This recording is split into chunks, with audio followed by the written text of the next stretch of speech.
Boxing update mga tol, mas mainit ang pangalawang face-off ngayon ni Canelo versus Berlanga. Nagsagutan ang dalawa at pinaghiwalay pa ng security. Nagsimula yan sa naging sagutan ni Caleb Plant at Berlanga. Habang nagsasalita si Berlanga, nakita niya si Caleb Plant sa mga audience. Lalaban din kasi sa undercard si Caleb Plant. Sinabi ni Berlanga, sa ganitong level kailangan mataas ang ring IQ. Mas mataas ang IQ ko kumpara kay Caleb Plant. Hindi ako magagaya kay Caleb Plant na babagsak dahil mas mataas ang IQ ko. Sumagot naman si Caleb Plant pero hindi na marinig ang sinasabi. Kaya sumabat na lang si Canelo. Sinabi niya, huwag kang mag-alala Caleb Plant. Ako nang bahala kay Berlanga.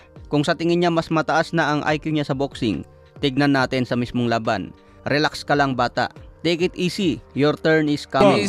Take it easy and way because your turn is coming. So binabantaan ni Canelo itong si Berlanga na mag-relax ka lang, huwag kang atat. Darating din ang oras mo bata. Sinabi naman ni Berlanga, magaling ako mag-set up. Yari ka talaga sa akin Canelo. Makakatikim ka ngayon ng malakas na suntok. Sinabi naman ni Canelo, ano ang gagawin mo bata?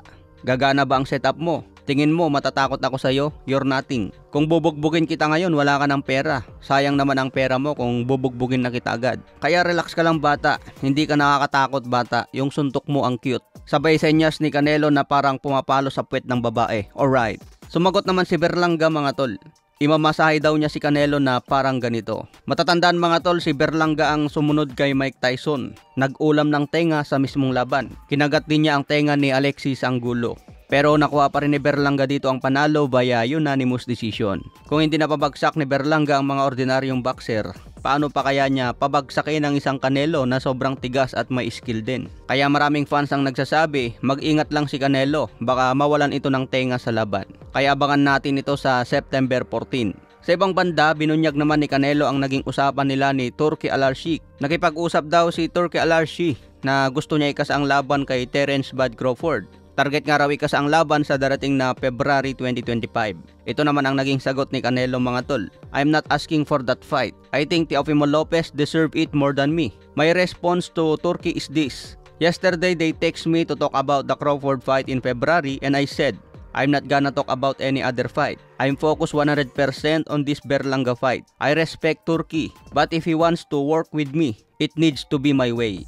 Ayan mga tol, inoferan si Canelo laban kay Crawford pero wala siyang oras makipag-usap. Sinabi ni Canelo, ayaw ko muna makipag-negosasyon ngayon dahil nakapokus ako kay Berlanga.